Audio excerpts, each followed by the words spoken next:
Hello बच्चों, मैं आपका विज्ञान शिक्षक कमलेंद्र हूँ।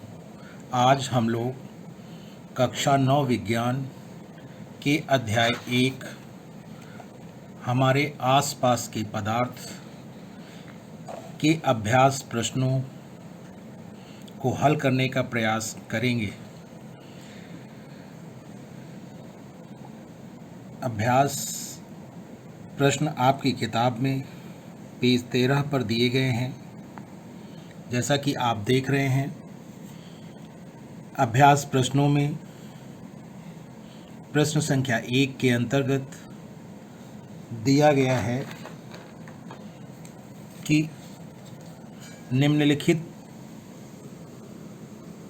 तापमानों को सेल्सियस इकाई में परिवर्तित करें, जिसका पहला भाग ए है, जिसमें तापमान दिया गया है 300 केल्विन के बराबर। अब यदि हमें किसी तापमान को सेल्सियस पैमाने में परिवर्तित करना होता है जबकि दिया गया तापमान केल्विन में हो, तो हम उस दिए गए तापमान में से 273 घटा देते हैं। जैसा कि आप देख रहे हैं, दिया गया तापमान यदि केल्विन में है तो हम उसमें से 273 घटा देते हैं और इसके फलस्वरूप जो हमें तापमान प्राप्त होता है वह हमें डिग्री सेल्सियस में प्राप्त होता है। तो जो ए भाग में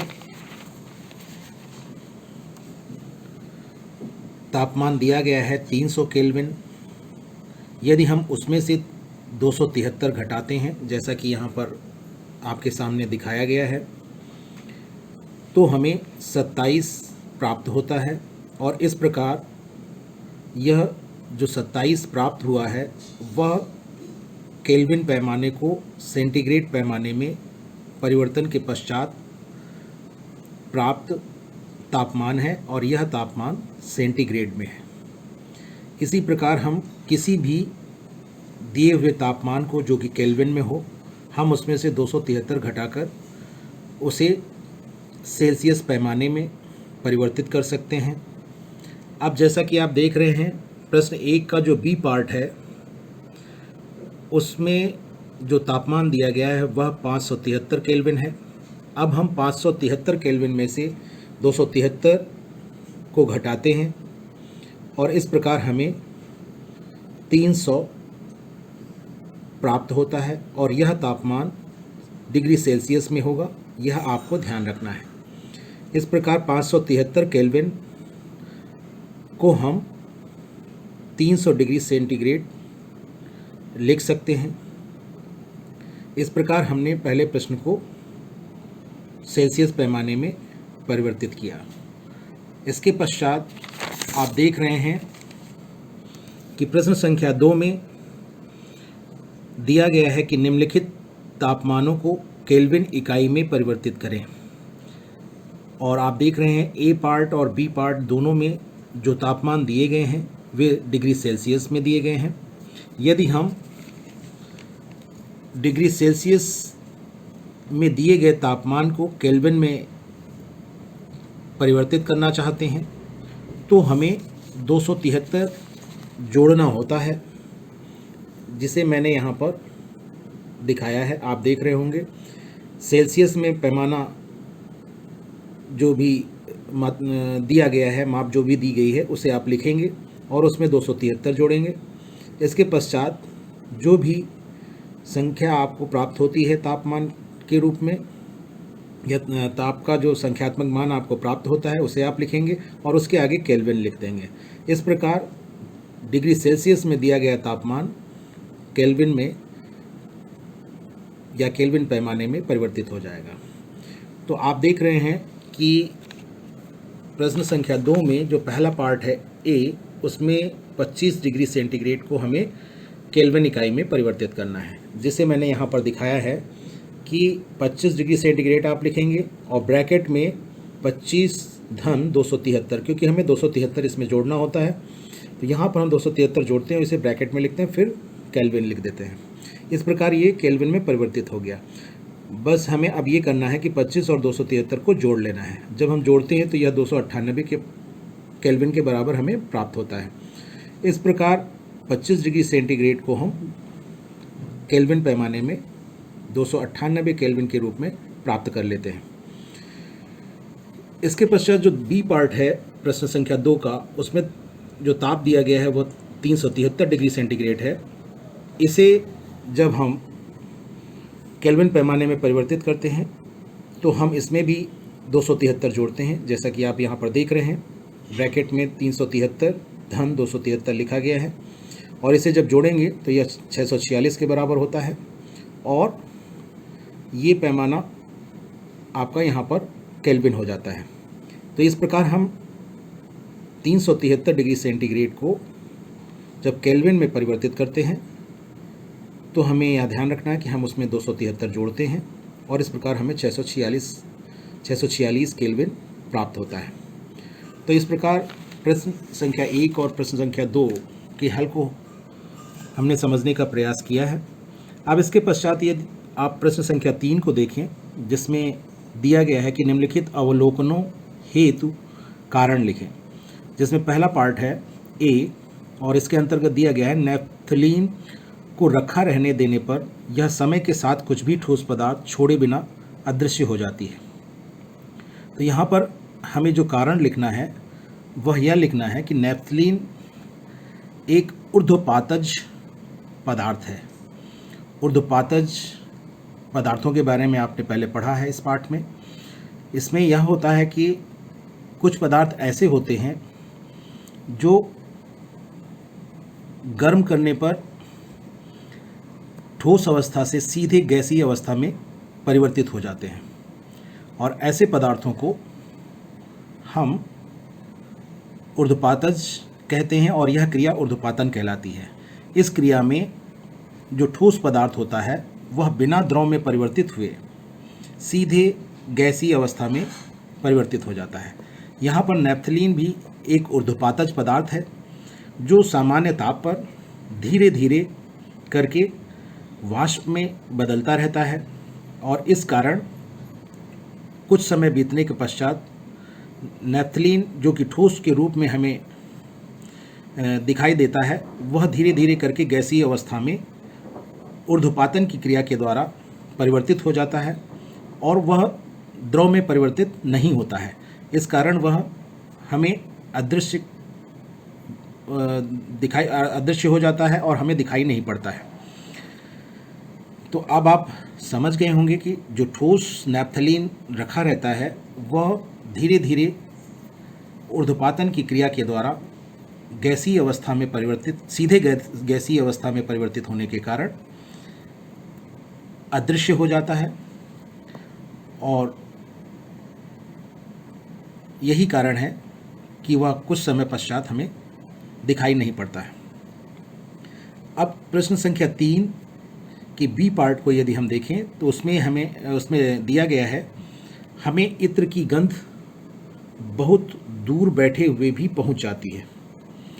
तो इत्र के बारे में आपको यह पता होना चाहिए कि इत्र एक वाष्पशील पदार्थ है, यानी वाष्प में परिवर्तित होता रहता है। सामान्य ताप पर वो वाष्प में परिवर्तित हो जाता है, और वायु के जो गतिशील अणु होते हैं या कण होते हैं उनके माध्यम से जो इत्र के कण होते हैं वे स्वयं भी गतिशील होते हैं, और वायु और इत्र दोनों के पदार्थों के कणों में दोनों ही गतिशील होते हैं। और चूँकि इत्र वाष्प की अवस्था में होता है, और आप जानते हैं कि जब कोई भी पदार्थ वाष्प की अवस्था में होता है तो उसके कणों की गतिज ऊर्जा अधिक होती है, और इस कारण वे तेज़ी से पूरे आसपास के वातावरण में फैल जाते हैं। और इसी कारण यदि हम इत्र से दूर भी रहते हैं, काफ़ी दूर बैठे हुए होते हैं, तब भी इत्र की गंध हम तक पहुंच जाती है। ऐसा इत्र के वाष्पशील होने के कारण और उसके कणों के गतिशील होने के कारण होती है। इस प्रकार इत्र के कणों का वायु के कणों में मिल जाना विसरण कहलाता है, और हम इसे इस रूप में भी कह सकते हैं, इत्र में विसरण की जो गति होती है वह अधिक होती है, वायु में विसरण की गति इसकी अधिक होती है। इस कारण दूर बैठे व्यक्तियों तक भी यह पहुंच जाती है। प्रश्न संख्या 4 को यदि हम देखें तो प्रश्न संख्या 4 में दिया गया है, निम्नलिखित पदार्थों को उनके कणों के बीच बढ़ते हुए आकर्षण के अनुसार व्यवस्थित करें। तो इसमें जो 3 पार्ट दिए गए हैं इन्हें आप देखें तो हम पाते हैं कि ए पार्ट में जल दिया गया है, और जल को आप जानते हैं जब जल द्रव अवस्था में होता है तब पानी को हम जल कहते हैं। तो हम यहाँ यह कह सकते हैं कि यह जल जो पदार्थ है वह द्रव अवस्था में है। और बी भाग में जो चीनी लिखा हुआ है, चीनी को हम जानते हैं कि यह ठोस अवस्था में सामान्य ताप पर रहता है। और सी ऑक्सीजन, सी पार्ट में ऑक्सीजन लिखा गया है जिसे हम जानते हैं कि ये गैसीय अवस्था में होती है। तो हम यहाँ पर 3 पदार्थ जो देख रहे हैं, जल, चीनी और ऑक्सीजन, इनकी भौतिक अवस्थाओं पर यदि हम गौर करें तो हम पाते हैं कि जल द्रव अवस्था में है, चीनी ठोस अवस्था में है, और ऑक्सीजन जिसे हम गैस के रूप में ले रहे हैं तो वह गैसीय अवस्था में है। और अगर कणों के बीच आकर्षण बल के परिमाण को हम पर गौर करें तो हम जानते हैं कि ठोस अवस्था में कण बहुत पास पास होते हैं, और हम यह कहते हैं कि ठोस अवस्था में कणों के बीच जो आकर्षण बल होता है वह सबसे अधिक होता है।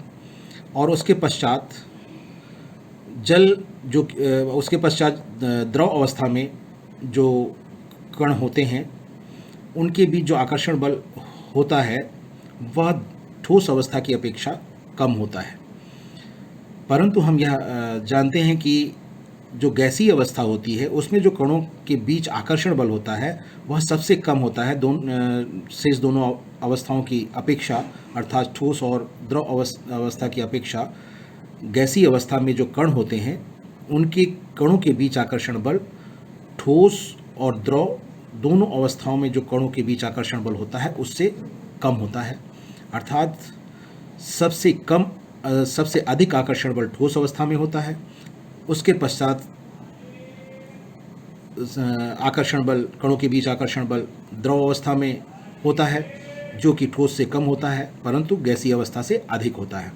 और जो कि गैसीय अवस्था अगर की बात करें अगर हम, तो उसमें जो कण होते हैं उनके कणों के बीच आकर्षण बल ठोस अवस्था और द्रव अवस्था के कणों के बीच के आकर्षण बल से भी कम होता है, और ना के बराबर होता है, बहुत ही कम होता है। तो हम यह कहते हैं कि गैसीय अवस्था में अन्य भौतिक अवस्थाओं की अपेक्षा सबसे कम आकर्षण बल होता है। तो हम जब यहाँ पर 3 पदार्थ देख रहे हैं जो कि ए, बी और सी भागों में दिए गए हैं, और इनकी भौतिक अवस्थाओं को हम स्पष्ट रूप से समझ रहे हैं, तो हम कह सकते हैं चीनी जो कि ठोस अवस्था में है, यहाँ पर आकर्षण बल सबसे अधिक होगा, और इसलिए हम चीनी को पहले स्थान पर लिख करके उसके पश्चात उससे कम आकर्षण बल वाले पदार्थ को लिख सकते हैं जिनके कणों के बीच आकर्षण बल चीनी के कणों की अपेक्षा कम है। उससे दूसरे नंबर पर हम लिख सकते हैं जल को, क्योंकि जल द्रव अवस्था में है। और तीसरे नंबर पर जिसमें सबसे कम, जिसके कणों के बीच आकर्षण बल सबसे कम है, उसके अंतर्गत हम ऑक्सीजन को ले सकते हैं। इस प्रकार अगर हम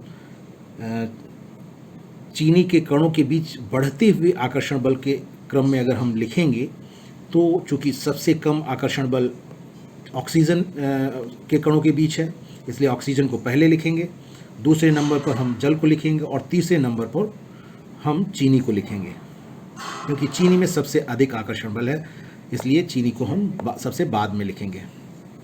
इसके पश्चात यदि हम प्रश्न संख्या 5 को देखें, जिसमें लिखा गया है कि निम्नलिखित तापमानों पर जल की भौतिक अवस्था क्या है। जिसका पहला पार्ट ए है जिसमें तापमान दिया गया है 25 डिग्री सेंटीग्रेड। तो जल की यहाँ पर बात हो रही है और जल के बारे में हम जानते हैं कि जल का गलनांक या 0 डिग्री सेंटीग्रेड होता है, आप जानते हैं। और जल का क्वथनांक 100 डिग्री सेंटीग्रेड होता है, वह भी आप जानते हैं। गलनांक का अर्थ है जिस ताप पर जल ठोस अवस्था से द्रव अवस्था में परिवर्तित होता है वह उसका गलनांक होता है। ऐसे ही ठोस अवस्था में परिवर्तित होने का जो ताप होता है वह भी 0 डिग्री सेंटीग्रेड होता है, अर्थात जल जब द्रव के रूप में होता है तब 0 डिग्री सेंटीग्रेड पर वह ठोस अवस्था में परिवर्तित होना शुरू हो जाता है। तो वह उसका जमने का या हिमांक भी होता है, हिमांक कहते हैं ऐसे इस ताप को, जब वह द्रव अवस्था से ठोस अवस्था में परिवर्तित होता है तो हिमांक भी 0 डिग्री सेंटीग्रेड होता है। आप तो यहाँ पर हमें यह पता रहना चाहिए कि जल के गलनांक का अर्थ यह हुआ कि वह ठोस अवस्था से द्रव अवस्था में जब परिवर्तित होता है तो उसे हम गलनांक कहते हैं, और जब द्रव अवस्था से ठोस अवस्था में परिवर्तित होता है तो हम उसे हिमांक कहते हैं, या अंग्रेज़ी में आप फ्रीजिंग पॉइंट कहते हैं, और गलनांक के लिए आप अंग्रेज़ी में मेल्टिंग पॉइंट कहते हैं। तो यहाँ ये बात हमें पता रहनी चाहिए। साथ ही साथ मैंने आपको क्वथनांक के बारे में बताया, क्वथनांक 100 डिग्री सेंटीग्रेड होता है। तो क्वथनांक 100 डिग्री सेंटीग्रेड, इसका क्या मतलब होता है कि द्रव अवस्था से गैसीय अवस्था में जब जल परिवर्तित होता है तो उस समय ताप जो होता है वो 100 डिग्री सेंटीग्रेड होता है। साथ ही साथ गैसीय अवस्था से जब द्रव अवस्था में परिवर्तित होता है तब भी ताप 100 डिग्री सेंटीग्रेड होता है। तो ये हमें पता रहना चाहिए। अब यहाँ पर पहले पार्ट में आपको जो ताप दिया गया है वो 25 डिग्री सेंटीग्रेड है। इससे यह पता चलता है कि अभी जो मैंने आपको बताया कि 0 डिग्री सेंटीग्रेड उसका गलनांक है और 100 डिग्री सेंटीग्रेड उसका क्वथनांक है, इससे हमें यह पता चलता है कि 0 डिग्री सेंटीग्रेड से लेकर के 100 डिग्री सेंटीग्रेड के बीच में जो ताप होता है उस ताप पर जल द्रव अवस्था में रहता है, और 0 डिग्री सेंटीग्रेड से लेकर के और अगर कम होता है ताप तो वह ठोस अवस्था में रहता है। ठीक इसी प्रकार 100 डिग्री सेंटीग्रेड से लेकर के और अधिक ताप जब भी होगा तो वह गैसीय अवस्था में होता है। तो यहाँ पर जो 25 डिग्री सेंटीग्रेड ताप दिया गया है पहले पार्ट में, 5वें प्रश्न के पहले पार्ट में, तो वहाँ पर हम कह सकते हैं कि 25 डिग्री सेंटीग्रेड ताप पर जल की भौतिक अवस्था द्रव होगी। अब बी पार्ट पर हम बात करें यदि, तो बी पार्ट में 0 डिग्री सेंटीग्रेड तापमान दिया गया है। तो 0 डिग्री सेंटीग्रेड ताप पर चूँकि इसका गलनांक भी है, हिमांक भी है, यानी वो ठोस बर्फ़ से जल में भी, द्रव में भी परिवर्तित होता है इसी ताप पर, और द्रव से बर्फ़ में भी इसी ताप पर परिवर्तित होता है। इस कारण 0 डिग्री सेंटीग्रेड जो तापमान दिया गया है जल का, इस तापमान पर जल की भौतिक अवस्था द्रव भी हो सकती है और ठोस भी हो सकती है। तो हमें यह ध्यान रखना है कि 0 डिग्री सेंटीग्रेड ताप जो है इस तापमान पर जल की भौतिक अवस्था द्रव के रूप में भी हो सकती है और ठोस के रूप में भी हो सकती है। और इसी प्रकार हम यदि सी पार्ट की बात करें तो सी पार्ट में ताप दिया गया है 100 डिग्री सेंटीग्रेड। तो 100 डिग्री सेंटीग्रेड जल का क्वथनांक 100 डिग्री सेंटीग्रेड होता है, अर्थात जब जल द्रव के रूप में होता है तब वह वाष्प के रूप में परिवर्तित होने लगता है 100 डिग्री सेंटीग्रेड पर, और जब 100 डिग्री सेंटीग्रेड उस दौरान जो ताप रहता है उस समय जल भी 100 डिग्री सेंटीग्रेड पर द्रव के रूप में रहता है, और जो वाष्प बनती है वह भी 100 डिग्री सेंटीग्रेड पर होती है। तो इस आधार पर हम यह कह सकते हैं कि जब जल का तापमान 100 डिग्री सेंटीग्रेड होगा उस समय जल की भौतिक अवस्था द्रव और गैस या वाष्प दोनों ही रूपों में होगी। अब इसके पश्चात प्रश्न संख्या 6 को यदि आप देखें, जिसमें दिया गया है पुष्टि हेतु कारण दें। ए पार्ट में दिया गया है जल कमरे के ताप पर द्रव है। तो तो जल कमरे के ताप पर द्रव है, तो द्रव क्यों हम कहते हैं कि जल जो है कमरे के ताप पर द्रव के रूप में होता है? इसका कारण कि यदि हम 1 लीटर जल लेते हैं, 1 लीटर यानी आयतन उसका हम 1 लीटर लेते हैं और उसे हम किसी भी पात्र में रखते हैं, बर्तन हमारा किसी भी रूप का हो सकता है, किसी भी आकार का हो सकता है, बेलनाकार हो सकता है और आपका चौकोर, आपका घनाभ के आकार का भी हो सकता है, किसी भी रूप का बर्तन हो, तो शंक्वाकार भी हो सकता है। तो किसी भी बर्तन में हम उसे डालें तो और उसके बाद उसका आयतन देखें, तो आयतन अगर हमने 1 लीटर जल लिया है तो वह 1 लीटर ही रहता है। अर्थात जल जो हमारे कमरे के ताप पर हमें मिलता है उसका आयतन सदैव निश्चित रहता है, वह बदलता नहीं है, चाहे हम उसे जिस पात्र में रखें।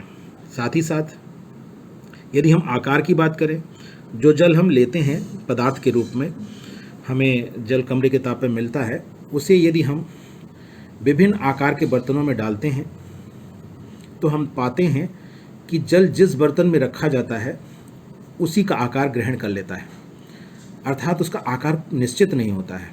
तो जल जो हम कमरे के ताप पर लेते हैं उसका आयतन तो निश्चित होता है परंतु आकार निश्चित नहीं होता है, क्योंकि हम उसे जिस बर्तन में डालते हैं उसी बर्तन के आकार का वह हो जाता है।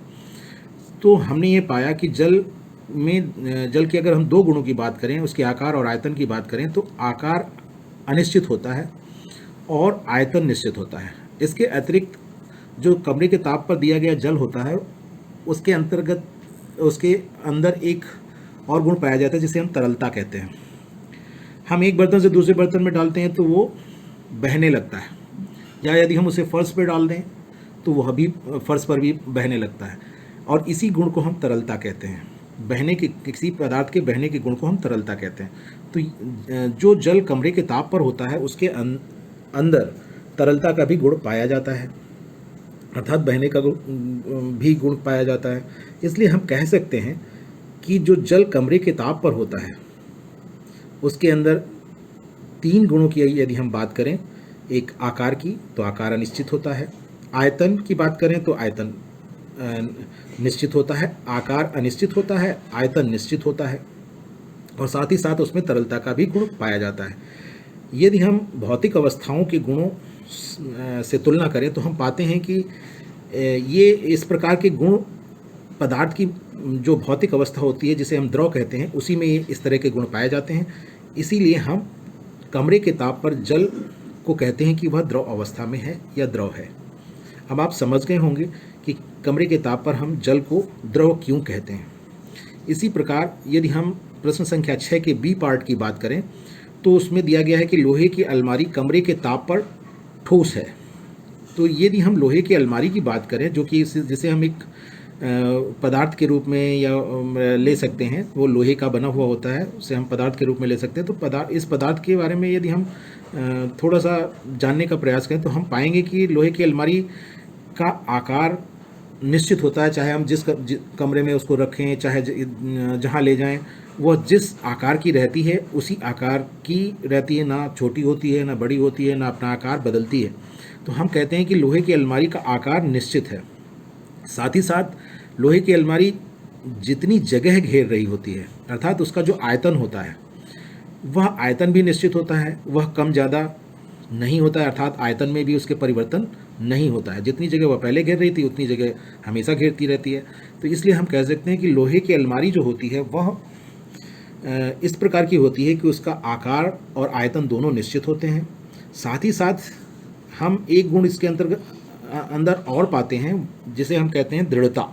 दृढ़ता का अर्थ यह होता है कि यदि हम किसी पदार्थ पर, वस्तु पर दाब डालें तो यदि उसका आकार परिवर्तित ना हो या आसानी से परिवर्तित ना हो तो हम यह कहते हैं कि उसके अंदर दृढ़ता का गुण है। तो यहाँ पर हम लोहे की अलमारी में यह गुण भी पाते हैं। हम पाते हैं कि लोहे की अलमारी पर यदि हम दाब डालते हैं तो वह आसानी से उसके आकार में हम परिवर्तन नहीं कर सकते।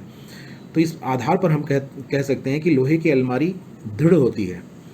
और इस प्रकार लोहे की अलमारी के अंदर जो हमने 3 गुण जाने हैं यदि हम उनकी बात करें तो हमने आकार की बात करी जो कि निश्चित होता है, आयतन लोहे की अलमारी का निश्चित होता है, साथ ही साथ लोहे की अलमारी में दृढ़ता का गुण पाया जाता है, अर्थात उस पर दाब डाल करके हम उसके आकार को सरलता से परिवर्तित नहीं कर सकते हैं। तो लोहे की अलमारी दृढ़ है। तो ये जो 3 गुण हैं, आकार का निश्चित होना, आयतन का निश्चित होना और साथ ही साथ लोहे की अलमारी का दृढ़ होना, ये तीनों ही गुण हम पाते हैं कि पदार्थ की जिस भौतिक अवस्था में पाए जाते हैं वह ठोस अवस्था है। इसलिए हम लोहे की अलमारी को कमरे के ताप पर ठोस अवस्था में है यह कहते हैं।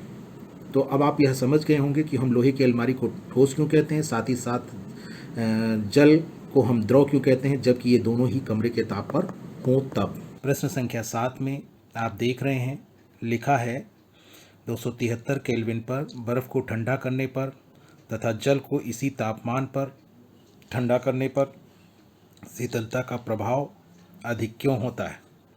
यहाँ पर आप देख रहे होंगे कि ये जो प्रश्न दिया गया है इसके अर्थ को समझने में हमें थोड़ी सी परेशानी महसूस हो रही है।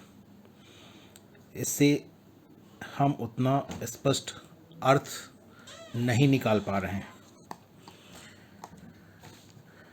यदि हम इस प्रश्न के इंग्लिश वर्जन पर जाएं, जो कि इंग्लिश मीडियम की किताब में आपको मिलेगा, उसे देखें तो हम पाते हैं, लिखा है why is ice at 273 kelvin more effective in cooling than water at the same temperature.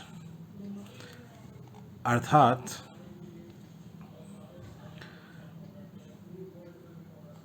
आप देख रहे हैं यहाँ पर जो प्रश्न का अर्थ है वह स्पष्ट है।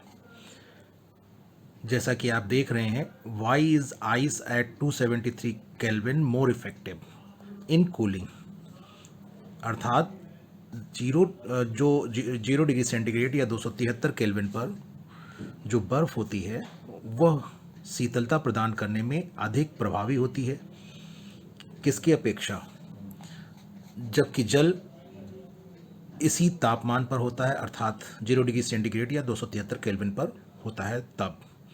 हम इसी अर्थ के आधार पर इस प्रश्न को समझकर इसके हल को समझने का प्रयास करेंगे।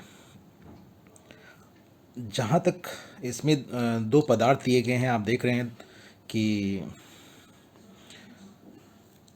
273 केल्विन की बर्फ़ है और साथ ही साथ 273 केल्विन का जल है, और एक शब्द है शीतलता।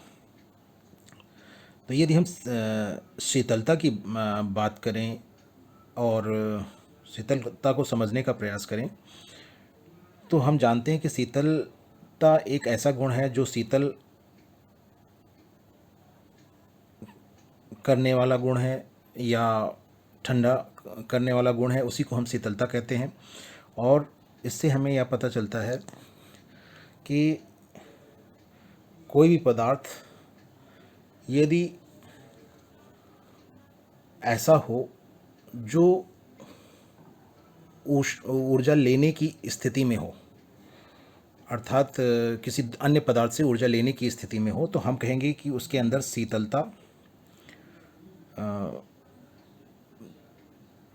का गुण उत्पन्न करने की क्षमता है। अर्थात किसी पदार्थ में ऊर्जा को लेने की क्षमता होनी चाहिए, तब वो हमें शीतल लगेगा। अब वो ऊर्जा ऊष्मीय ऊर्जा भी हो सकती है, और यहाँ पर हम बात जो कर रहे हैं वो ऊष्मीय ऊर्जा की ही बात कर रहे हैं। तो ऊर्जा लेने की क्षमता अगर किसी पदार्थ में ज़्यादा है तो वो हमें शीतल ज़्यादा लगेगी, यानी ठंडी ज़्यादा लगेगी। और यदि उसमें लेने की ऊर्जा लेने की, अर्थात ऊष्मीय ऊर्जा लेने की उसके अंदर क्षमता कम है, तो हम कहेंगे कि उसके अंदर शीतलता उत्पन्न करने का गुण जो है वो कम है। तो यहाँ पर ये जो 2 पदार्थ दिए गए हैं, 273 केल्विन की बर्फ़ और 273 केल्विन का जल, इन दोनों की अगर ऊर्जाओं को हम समझने का प्रयास करें तो हम कह सकते हैं कि जो 273 केल्विन की बर्फ़ होती है वह जल के कणों से मिलकर के बनी होती है, और उन जल के कणों का ताप 273 केल्विन या 0 डिग्री सेंटीग्रेड होता है। और इस प्रकार हम कह सकते हैं कि जो 273 केल्विन की बर्फ़ है उसके अंदर जो ऊर्जा है या उसमें जो अंतर्निहित ऊर्जा है वह जल 273 केल्विन पर जल के कणों की ऊर्जा के बराबर उसके अंदर ऊर्जा है। और यदि हम 273 केल्विन के जल की बात करते हैं तो हम कह सकते हैं कि उसके अंदर 273 केल्विन के 273 केल्विन पर जो जल होता है उसके कणों की जो ऊर्जा होती है वह तो उसमें है ही, साथ ही साथ उसमें गलन की गुप्त ऊष्मा, जो कि उसी जल से जो बर्फ़ बना होगा या बनेगा उसको गलाने के दौरान जो उसमें ऊर्जा दी गई होगी वह भी उसमें निहित है, क्योंकि यह जल द्रव के रूप में है। और जब हम बर्फ़ के रूप में जो जल होता है उसको जब हम ऊष्मा देते हैं और वह ठोस अवस्था से द्रव अवस्था में परिवर्तित होता है तो उस दौरान जो ऊष्मा दी जाती है उसी को हम गलन की गुप्त ऊष्मा कहते हैं, और उसी के फलस्वरूप जल बर्फ़ से द्रव अवस्था में अर्थात जल के रूप में हमें प्राप्त होता है। तो जो जल की ठोस अवस्था से द्रव अवस्था में परिवर्तन के दौरान जो ऊष्मा दी गई होती है वह भी द्रव अवस्था में जल में मौजूद होता है, द्रव अवस्था में जो जल होता है उसमें मौजूद होता है। तो इस आधार पर हम यह कह सकते हैं कि जो 273 केल्विन का जल होगा उसमें 273 केल्विन पर जल के कणों की जो ऊर्जा होती है वह तो है ही, साथ ही साथ उसमें गलन की गुप्त ऊष्मा या ऊष्मीय ऊर्जा भी है। और यही गलन की गुप्त ऊष्मा या ऊष्मीय ऊर्जा अधिक होती है बर्फ़ की ऊर्जा की अपेक्षा। तो हम यह कह सकते हैं इस प्रकार कि 273 केल्विन की जो बर्फ़ होगी उसकी ऊर्जा कम होगी और 273 केल्विन का जो जल होगा उसकी ऊर्जा अधिक होगी, क्योंकि उसमें गलन की गुप्त ऊष्मा भी होती है, अर्थात जल में जो कि द्रव के रूप में होता है उसमें गलन की गुप्त ऊष्मा अतिरिक्त ऊष्मा के रूप में उपस्थित रहती है। इस कारण 273 केल्विन के जल की ऊर्जा अधिक होती है। और हम जानते हैं कि जिस पदार्थ की ऊर्जा कम होती है वह अधिक ऊर्जा लेने की स्थिति में होता है, और चूंकि यहाँ पर बर्फ़ 273 केल्विन के बर्फ़ में ऊर्जा कम है और वह अधिक ऊर्जा लेने की स्थिति में है, इसी कारण वह अधिक शीतलता का प्रभाव उत्पन्न करता है।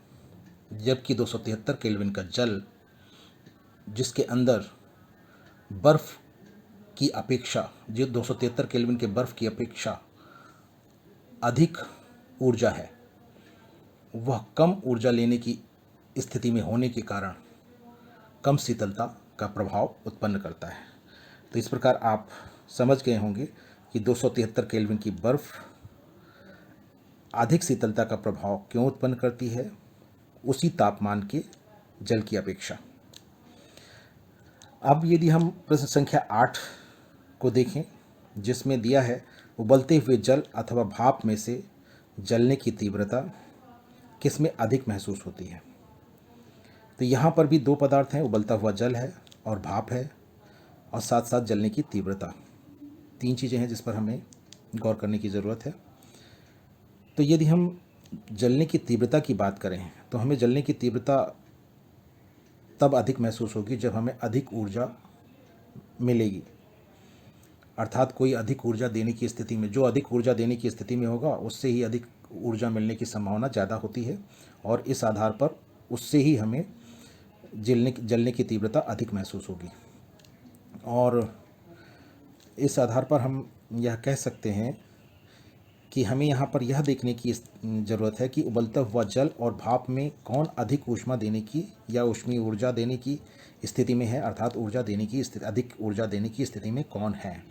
तो यदि हम उबलते हुए जल की बात करें तो उबलते हुए जल को हम 100 डिग्री सेंटीग्रेड का जल मान सकते हैं, और उबलता हुआ जल 100 डिग्री सेंटीग्रेड का जल है, इसलिए उसमें जो निहित ऊर्जा है वह 100 डिग्री सेंटीग्रेड पर जल के कणों की ऊर्जा के बराबर है। और इसके बाद हम यदि भाप की बात करें तो भाप में 100 डिग्री सेंटीग्रेड, भाप भी आप जानते हैं जल के कणों से ही मिलकर के बना हुआ है, तो भाप में 100 डिग्री सेंटीग्रेड ताप तो होता ही है। इस आधार पर हम कह सकते हैं कि इसमें 100 डिग्री सेंटीग्रेड पर जल के कणों की ऊर्जा तो है ही, क्योंकि दोनों का तापमान समान है, चाहे उबलता हुआ जल हो चाहे भाप हो, दोनों में 100 डिग्री सेंटीग्रेड ताप है, दोनों ही जल के ही बने हुए हैं। इसलिए हम कह सकते हैं कि उबलते हुए जल में भी 100 डिग्री सेंटीग्रेड पर जल के कणों की ऊर्जा है और भाप में भी 100 डिग्री सेंटीग्रेड पर जल के कणों की ऊर्जा है। बस अंतर सिर्फ इतना है कि भाप में वाष्पीकरण की गुप्त ऊष्मा भी अतिरिक्त ऊष्मा के रूप में मौजूद होती है, और इसी आधार पर भाप की ऊर्जा उबलते हुए जल की ऊर्जा की अपेक्षा अधिक होती है। अर्थात हम कह सकते हैं यदि हम ऊर्जा की बात करें और उबलते हुए जल और भाप दोनों की तुलना करें तो हम यह कहेंगे कि भाप में अंतर्निहित जो ऊर्जा होती है वह अधिक होती है, और इसी कारण भाप अधिक ऊर्जा या ऊष्मीय ऊर्जा देने की स्थिति में होता है, और चूँकि यह अधिक ऊर्जा देने की स्थिति में है इस कारण यह अधिक जलन की तीव्रता को उत्पन्न करेगा, अतः यह अधिक जलन की तीव्रता को उत्पन्न करेगा।